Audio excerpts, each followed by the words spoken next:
அவருடைய மனைவி ஒரு நாளைக்கு அவர் எவ்வளவு மது அருந்துவாரோ அந்த பணத்தை உண்டியில போட்டு சேர்க்கி வச்சாங்க. 3 ஆண்டுகள் ஆச்சு. 3 ஆண்டுகளுக்கு பிறகு அந்த நண்பர் இதுல வந்திருக்கிற ஒருத்தர் மீண்டும் மது சாப்பிடணுன்ற எண்ணம் வந்தது அவருக்கு. அவங்க மனைவி கிட்ட சொல்றாங்க. அப்ப அவங்க மனைவி கொஞ்சம் இருங்கன்னு சொல்லிட்டு அந்த உண்டியில திறந்து இவர் எவ்வளவு பணம் சாப்பிட்டு இருப்பாருன்னு சொல்லி கணக்கெடுத்து பார்த்தாங்க. 3 லட்சம் ரூபாய். இது உண்மை. இங்கே இருக்காங்க அவங்க சொன்ன தகவல். அதை பார்த்ததுக்கு அப்புறம் அவருடைய மனசுல இவ்வளவு சாப்பிட்டு இருக்குமா. நம்ம நாட்டில் ஏழை மக்கள் இப்படிதான் நமக்கு பணம் கொடுத்துட்டு இருக்காங்க. அரசாங்கத்துக்கு அப்படிதான் பணம் வந்துட்டு இருக்கு. அந்த ஒரு நபர் 3 லட்சம் ரூபாய் 3 ஆண்டுகள்ல சேமிச்சிருக்கார். இப்ப அவர் சொல்றார், நான் இனிமே விவசாயம் செய்யறேன், இயற்கை விவசாயம் செய்ய போறேன் அப்படி இப்போ உறுதி கொடுத்திருக்காரு. அடுத்த தீபாவளிக்கு என்னுடைய குடும்பத்துடன் நானும் என்னுடைய மனைவியும் அந்த கிராமத்துக்கு போய் தான் தீபாவளி கொண்டாட போறோம். அப்படிதான் முடிவு பண்ணியிருக்கோம். இந்த விளக்கினுடைய மொத்த மதிப்பு வந்து 30 விளக்கு வந்து ஒரு விளக்கு 550 ரூபா. இது வந்து நம்ம விவேகானந்தர், குட்டி விவேகானந்தர் சபரி வெங்கட் அவர்கள் அந்த பயனாளிக்கு வழங்குவார்.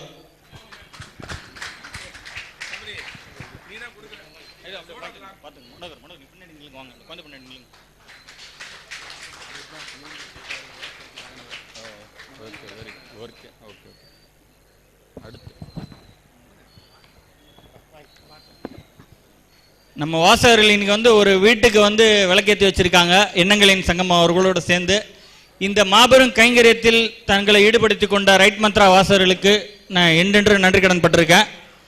நீங்கள் கொடுக்குற ஒரு ரூபாயும் வந்து பயனுள்ள விதத்தில் தான் போகுதுன்றதுக்கு நேரடி அத்தாட்சி இது. இந்த இதுக்கு நன்கொடை அளித்த நண்பர்கள் அனைவருக்கும் மனமார்ந்த நன்றி.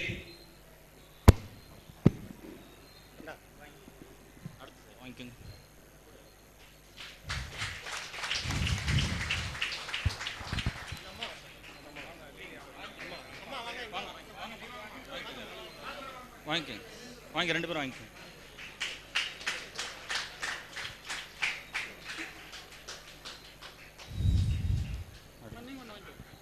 நீங்க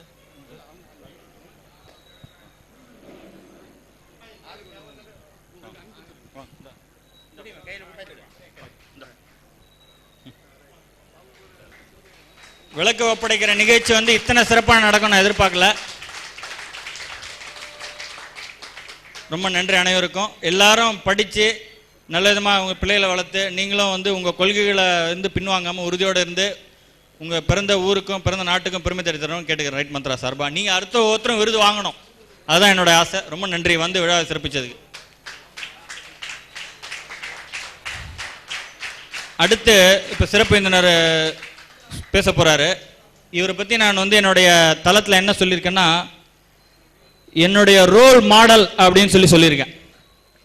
நம்ம பிரார்த்தனைக்கு தலைமை தாங்கியிருக்கிற அம்மன் சத்யநாதன் அவர்கள் தலைமை தாங்கியிருக்காரு. கடந்த 20 வருஷத்துக்கு மேலே எனக்கு அவர் தெரியும். ஒரு ராகவேந்திர மகிமை படித்து முடிச்சோன்னா அடுத்தது எப்போ சார் போடுன்னு போய் கேட்டுக்கிட்டே இருப்பேன். இன்றைக்கி நான் வந்து இந்த நல்ல விஷயம்லாம் பண்ணுறேன் மனசில் ஊறி இருக்குன்னா காரணம் அப்போ அவர் போட்ட விதை தான். அவர் என்னோட எழுத்துக்களை பார்த்தா அவரோட பாதிப்பு இருக்கும். ஏன்னா அந்தளவுக்கு அந்த நூல்களை படித்து ஓரளவுக்கு நம்ம பக்குவமானதுனால தான் அந்த கடவுள் பற்றி, இறையர்களை பற்றி, அந்த குருவர்களை பற்றி, அது எப்படி வேலை செய்யும் என்ன எல்லாம் நமக்கு ஏறின காரணம் அதுதான். திரு அம்மன் சத்யநாதன் அவர்கள் தன்னுடைய எழுத்து பணியால் ஆன்மீகங்களுக்கு மிகப்பெரிய நன்மை செய்து வருகிறார். ராகவேந்திர சுவாமி முதல்ல அவர் வந்து ராயப்பேட்டையில் இருந்தார். அப்புறம் என்ன, இப்போது ராகவேந்திர சுவாமி திருவல்லிக்கேணி பிருந்தாவனத்துக்கு நேர் எதிரியே அவருடைய கடை இருக்குது, பிருந்தாவனம்ட்டு. அப்புறம் வந்து சொந்தமாக பதிப்பகம் இருக்குது. பல தரமான நூல்களை வெளியிட்டு வர்றாரு. அவர் வந்து இந்த விழாவில் கலந்து நான் ரொம்ப ரொம்ப சந்தோஷப்படுறேன். ராகவேந்திர சுவாமிகளோட பிரதிநிதியாக அவர் வந்திருக்காரு. அவரே நம்முடைய சில வார்த்தைகளை பேசி நம்ம ஆசீர்வதிக்குமாறு கேட்டுக்கொள்கிறேன். நாராயண நாராயண நாராயண நாராயண நாராயண நாராயண நாராயண நாராயண நாராயண நாராயண ஹரி சர்வோத்தமா வாயு ஜீவோத்தமா ஹரி சர்வோத்தமா வாயு ஜீவோத்தமா ஹரே ராம ராம ராம ஹரே ஹரே ஹரே கிருஷ்ண கிருஷ்ண கிருஷ்ண ஹரே. சர்வமங்களமாங்கல்யே சிவே சர்வார்த்த சாதகே சரண்யே திரியம்பகே தேவி நாராயணி நமோஸ்துதே. பூஜ்யாய ராகவேந்திராய சத்யதர்மரதாய ச பஜதாம் கல்பவ்ருக்ஷாய நமதாம் காமதேனவே காமதேனவே. நான் 6 மணிக்கு கோயிலுக்குள்ளே வந்தேன். வர்றச்ச நல்லெஞ்சம் உடையோர்க்கு நாளெல்லாம் அருள் புரிவாள், கல்லெஞ்சம் உடையோர்க்கு காத்திருந்து அருள் புரிவாள், உள்நெஞ்சில் ஒன்று வைத்து புறமொன்று பேசுவோர்க்கும் வரம் அருள் நெஞ்சம் உடையவளாம் மாங்காடு அம்மனவள் அப்படின்னு இங்கே பாடிட்டு இருந்தாங்க. ஏன்னா அது நான் எழுதின பாட்டு. அப்போ எனக்கு 20 வயசு. வாழ்க்கையில் எல்லாத்தையும் தொலைச்சி ஒரு தற்கொலைக்கு துணிஞ்சு குருராஜன் அனுகிரகத்தோட நான் மாங்காட்டுக்கு வந்து ஒவ்வொரு வாரமும் பாட்டு எழுதினது. அப்போ எனக்கு 20 வயசு முடிஞ்சு 21வது வயசு. அது 5வது வார பாட்டு. அது அஞ்சுதல் வேண்டாம் ஐயா, இந்த அம்மனை துதிப்போர்க்கு ஆகாததில்லை ஐயா, கெஞ்சுதல் வேண்டும் ஐயா, நாம் கேளாத வரம் கூட கொடுத்திடும் தெய்வம் ஐயா அப்படின்னு பாடிட்டு இருந்தாங்க. நான் 6 வாரம் போகும்போது என்ன இங்கே சுந்தர் சொன்னார். ஒரு சுந்தர் சொல்லும்போது திருப்பி ஒரு 3 முறை சொன்னார், கடவுள் தரும் தோல்வி 1000 மடங்கு புனிதமானதுன்னார். நான் அந்த வயசில் அனுபவித்தேன். 6 வாரம் முதல் வாரம் போனேன். 6 வார வழிபாடுன்னு ஏகாம்பர சிவாச்சாரியார் சொன்னார், போயிருந்தேன். முதல் வாரம் போகிறச்ச அப்போ ஞானப்பிரகாசனம் ஒரே ஒரு கடை, இன்றைக்கி இருக்கிற மாங்காடு இல்லை, அன்றைக்கி நான் சொல்கிறது ஒரு 36 வருஷத்துக்கு முன்னாடி. போகிறச்ச ஒரு தேங்காய் தட்டு வாங்கிட்டு போனேன் அர்ச்சனைக்கு. உள்ளே போன உடனே குழந்தை என்னென்ன உடைச்சாரு, அழுகல். போய் மாற்றிண்டு வா, நீ எங்கே வாங்கினியோ அங்கே போய் மாற்றிண்டு வா அப்படின்னா. நேராக அங்கே போனேன், என்னம்மா அழுகலாக இருக்கு, ஐயோ கொடுங்க மாற்றிறேன்ட்டு வேறு மாற்றி தந்தாங்க. அந்த வாரம் முடிஞ்சுது. எலுமிச்சை பழம் வாங்கிட்டு போனேன். 2வது வாரம் போனேன். போகிறச்ச மறுபடியும் அவங்க தான், அந்த ஒரு கடை இருந்தது, ஒரு பாட்டி இருந்தாங்க, அவங்கள்ட்டையே வாங்கினேன். மறுபடியும் அங்கே உடைச்சேன். 2வது வாரமும் அழுகலாக இருந்தது. சார் நான் போய் மாற்றிட்டு வரேன்னு திருப்பி போனேன். 3வது வாரம் போனேன். அம்மா 2 வாரம் அழுகலாகிடுது, நானே மனசு அழுது வந்து இங்கே வந்துட்டுருக்கேன், இது அழுகலாக இருக்குது, சரியாக பார்த்து கொடுமான்னு 2-3 நல்லா தேங்காய் எடுத்து தட்டி பார்த்து நான் பார்க்குறேன் நல்லா இருக்குன்னாங்க. கரெக்டாக உள்ளே போனால் உடைச்ச உடனே அதுவும் அழுகல். நம்புங்கள், 4வது வாரம் அழுகி இருந்தது, 5வது வாரமும் அழுகி இருந்தது, 6வது வாரம் நான் அழுது கொண்டே சென்று அங்கே அர்ச்சனைக்கு சென்றேன். உடைத்த போது உள்ளே அதில் பூ இருந்தது. நான் இது 6 வார பாட்டு நான் எழுதின பிறகு அப்புறம் இதில் எதில் இருக்குன்னு கேட்டு அப்புறம் நிறைய பேர் சொன்னதுனால எல்லாருக்கும் எழுதி தந்தேன், சைக்கிளோ ஸ்டைல் பண்ணி தந்தேன். அப்புறமா தான் நான் புத்தகம் போட ஆரம்பித்தேன். இந்த விஷயத்தை நான் பெரியவாட்ட போய் சொன்னேன். பெரியவாட்ட சொல்லிட்டு, பெரியவா இந்த மாதிரி நான் போகிறச்சு 5 வாரமும் அழுகிடுது, 6வது வாரம் தான் இந்த மாதிரி வந்துட்டு அப்படின்னு சொன்னேன். குழந்தை, டேய் அதில் உன் மனசில் இருந்த அழுக்கு போச்சு, போன ஜென்மத்து அழுக்கு போச்சு, இனிமேல் உன் வாழ்க்கை எப்படி இருக்க போகிறதுன்னார். அதே மாதிரி தான் இன்றைக்கி இந்த 36 வருஷமாக இருந்துருக்கு. இதில் இந்த தினசரி பிரார்த்தனையில் ஒரு வரி படித்தேன்.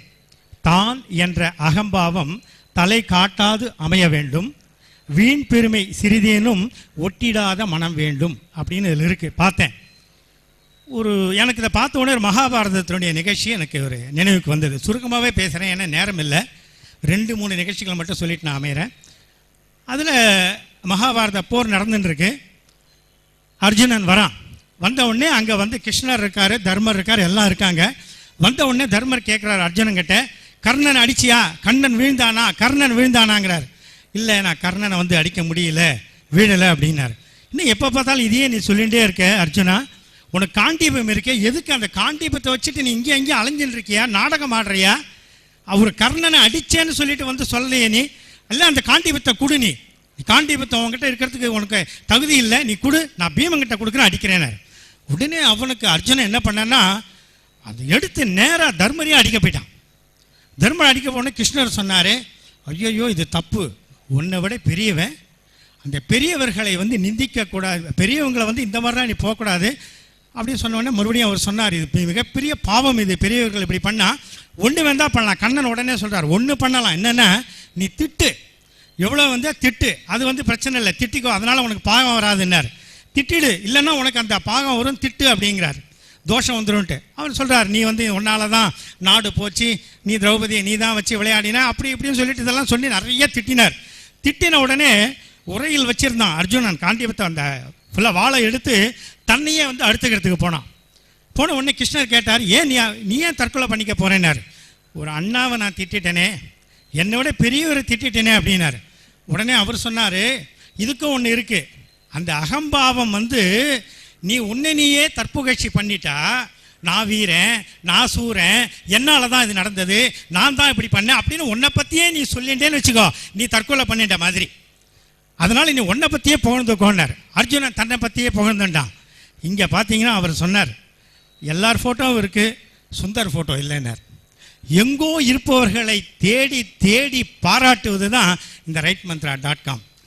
தன்னைத்தானே புகழ்ந்து கொண்டு அந்த பிளாட்ஃபார்ம் இல்லை. இது நமக்கு கண்ணன் சொல்கிறது அதுதான். கண்ணன் சொல்கிறாரு, பெரியவர்களை நிந்திக்க கூடாது, நிந்தித்தால் பாவம் வரும். அதை போன்று தன்னைத்தானே தான் செய்வதை சொல்லி கொண்டு புகழ்ந்து கொண்டாலும் அப்படி தான் வருங்கிறார்.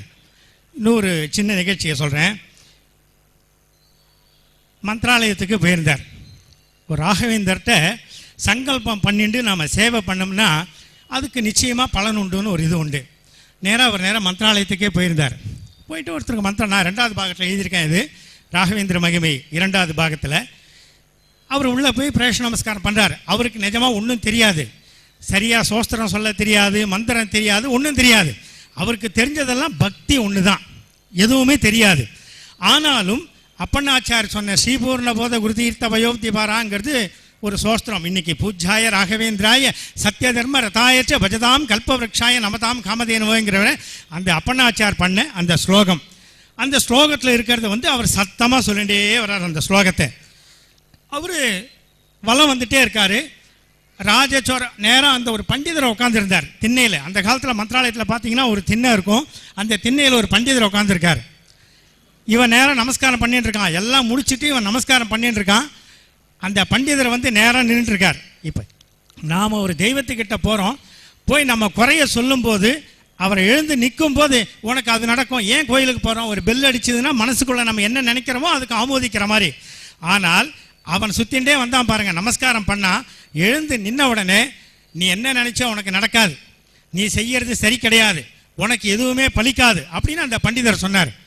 இவனுக்கு என்னடா நம்ம கஷ்டத்தில் சுற்றிகிட்டே இருக்கோம், இந்த மாதிரி சொல்கிறாரு. என்னன்னு கேட்டால், நீ தப்பாக உச்சரிக்கிற, ராஜச்சோர மகாவியாக்கிர அப்படின்னு வர்ற இதை நீ ராஜாச்சோர ராஜாச்சோர ராஜாச்சோரன்னு சொல்லிட்டு போகிற, தப்பாக சொல்லிட்டு இருக்கே. இனிமேல் நீ சோஸ்திரத்தை வெளியில் சொல்லவே சொல்லாத, தப்பாக உச்சரிக்கிற, நீ சோஸ்திரத்தை சொல்லவே சொல்லாத, மந்திரம் தெரியலன்னா வேணாம் விட்டுடு அப்படின்னார். அவருக்கு அப்படியே மனசுக்குள்ளேயே சொல்லிகிட்டே வரான். அடுத்த நாள் காலையில் நேராக அந்த ஆள் வெளில நின்றுட்டே இருக்கான். துங்கபத்ராலேருந்து எப்போ வருவான் அந்த ஆள், வருவான்னு இந்த பண்டிதர் நிற்கிறார். வந்த உடனே நேராக போய் அவர் காலில் மாஞ்சாலியம்மன், ஏன்னா இது நடந்த நிகழ்ச்சி, மாஞ்சாலியம்மன் கோயில்கிட்ட நேராக போய் விழுந்துட்டான். அந்த பண்டிதர் போய் விழுந்துட்டார். பெரிய சாஸ்திர பண்டிதர் போய் அவங்ககிட்ட விழுந்தார். விழுந்த உடனே, அப்பா உன்னை நான் சொல்லாதேன்னு சொன்னேன், நீ உச்சரிப்பு சரியாக சொல்லலேன்னு சொன்னேன். ஆனால் எனக்கு நேற்று இரவு கனவில் குரு ராகவேந்திரர் ஏன் என் பக்தனை நீ தடுத்த, அவன் பக்தி பூர்வமாக சொல்லிகிட்டே இருக்கான், அதனால் உன்னால் எனக்கு பெரிய பாக்கியம்ப்பா, ராகவேந்திரரை நான் எனக்கு கனவுல பார்க்கக்கூடிய மிகப்பெரிய பாக்கியம் எனக்கு வந்தது, அதை கொடுத்தது நீ தான் அப்படின்னு அவன் நமஸ்காரம் பண்ணார். உடனே அவர் இவரை நமஸ்காரம் பண்ணார். ஆனாலும் பாருங்க ராயர் பண்ணதை. இப்போ ஏன் கனவுல அப்பா நீ நீ செய்யறது தான் சரி, நீ தப்பாக உச்சரித்தாலும் பரவாயில்ல, நீ செய்யறத செஞ்சுட்டே இருக்கலாம், நான் செஞ்சுட்டே இருந்தேன்னா அதை யாரும் நம்ப மாட்டாங்க. ஆனால் யார் செய்யக்கூடாது என்று சொன்னார்களோ, யார் அதை போன்று சொல்லக்கூடாது என்று சொன்னார்களோ அவர்கள் கனவில் சென்று குருராஜ ராகவேந்திரன் அவர் செய்கிற செயலில் பூர்வ ஜென்மத்து இதுவும் இருக்கும், 2 பேருக்கும் அனுகிரகம் பண்ணுவார். அவர்கிட்ட போய் சொன்னார், யார் கூடாதுன்னாரோ அவர்கிட்ட சொன்னார். அப்புறம் உள்ளே வந்த பிறகு இவனுக்கு மனசில் இன்னும் சொன்னார், ராகவேந்திரன் உங்ககிட்ட என்ன பேசினார், வாங்க உள்ளே வாங்க தரிசனம் பண்ணலாம். தரிசனம் பண்ணிவிட்டு அப்போ அந்த இடத்துல சொன்னார், ராயர் வேற என்ன சொன்னார் உங்கள்கிட்ட அப்படின்ட்டு. நீ தப்பையாக சொன்னியே, அதுக்கு என்ன சொன்னார்னாரு. நான் ராஜாச்சோரான்னு சொல்கிறதுக்கு பதிலாக ராஜாச்சோரான்னு நான் சொல்லிகிட்டே இருந்தேன். அதுக்கு ராயர்கிட்ட குருராஜர்கிட்ட கேட்டேன், அப்பா நீ அப்படி சொன்னேன், ஆனால் அது ராஜச்சோர மகாவியாக்கிற சர்ப்ப நக்ராதி பீடனம்னா என்னென்னா ராஜாவாலேயோ இந்த ஜந்துக்களாலேயோ எந்த தீமையும் இந்த சோஸ்திரம் சொல்கிறவங்களுக்கு இருக்காது அப்படின்னு. ராஜாச்சோரானா இது திருடன், ராஜா திருடன் வருதேன்னார். அப்போ ராகவேந்தர் சொன்னாராம், நீ சொன்னதில் தப்பு இல்லை, நீ திருட்டு ராஜாவேன்னு சொன்ன. திருட்டு ராஜான்னா யார்? நான் கிருஷ்ணனுக்கு அர்ப்பணம் பண்ணேன், நீ என்ன எனக்கு சொன்னியோ அந்த சோஸ்திரத்தை திருடர்களுக்கு ராஜாவான நான் கிருஷ்ணனுக்கு அர்ப்பணம் பண்ணேன் அப்படின்னு. அதாவது ராங் மந்த்ராவை கூட அவர் ரைட் மந்த்ராவாக ராயவேந்தர் ஏற்றுப்பார். உண்மையான பக்தி இருந்தால், நாம் தவறான மந்திரம் உச்சரித்தால் கூட மனதிலே பக்தி இருந்து நேர்மை இருந்து, நீங்கள் போட்டிருக்கீங்களே அது எல்லாமும் இருந்தால், நாம் தவறாக நடந்தால் கூட அவர் சரியாக ராங் மந்த்ரா சொன்னாலும் கூட ரைட் மந்த்ராவாக மாற்றுவார். இந்த ரைட் மந்த்ரா மேலும் மேலும் பீடு நடை போட்டு அடுத்த வருஷம் நிறைய பேருக்கு பண்ணணும்னு சொன்னீங்க, ஆனால் இன்னும் எத்தனையோ பண்ணுங்க.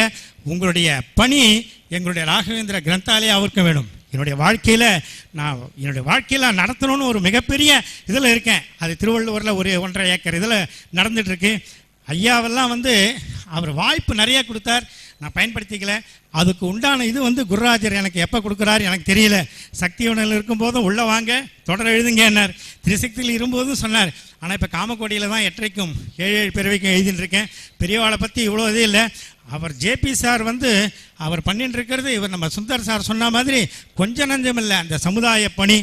அவர் 8வது பாகம் ரிலீஸுக்கு கோயம்புத்தூர் சூலூரில் வந்திருந்தார். நானும் விஜயா பதிப்பகம் வேலாயுதமும் போயிருந்தோம்.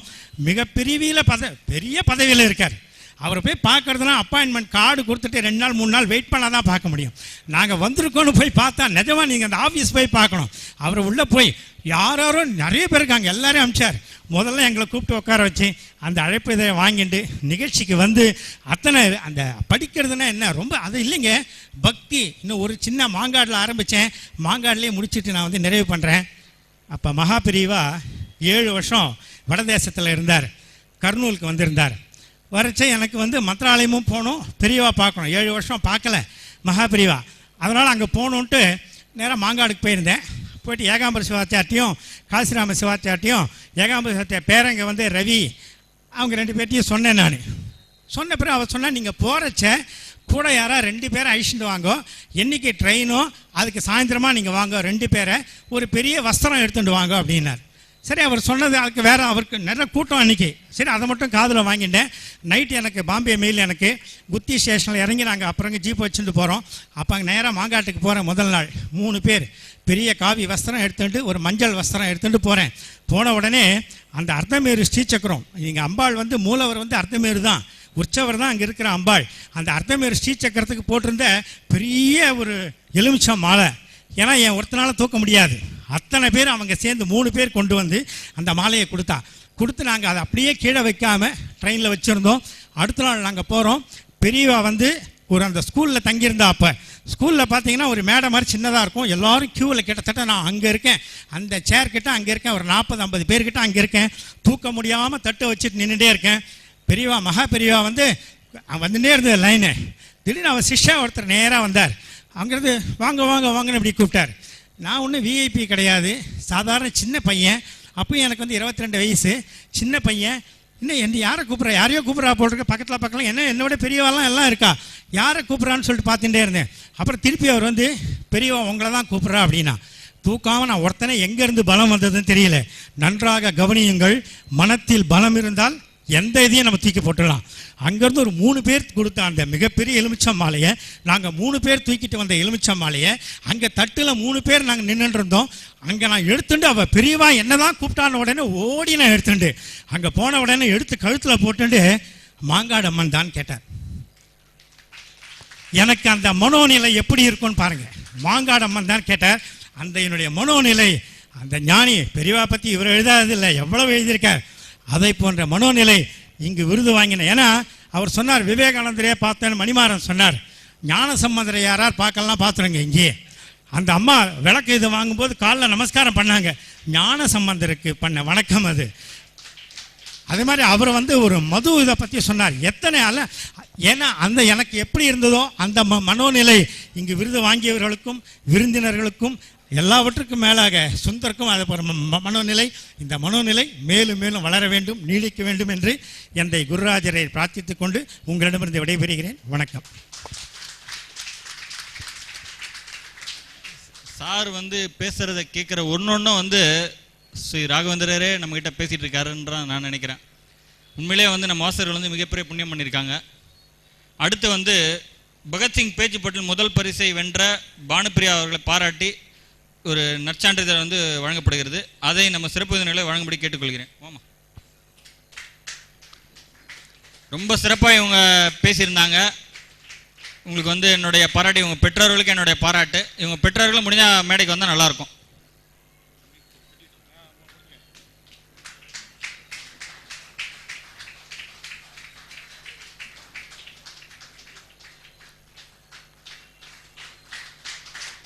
நிகழ்ச்சி இறுதி கட்டத்தை எட்டிட்டு கொண்டிருக்கிறது.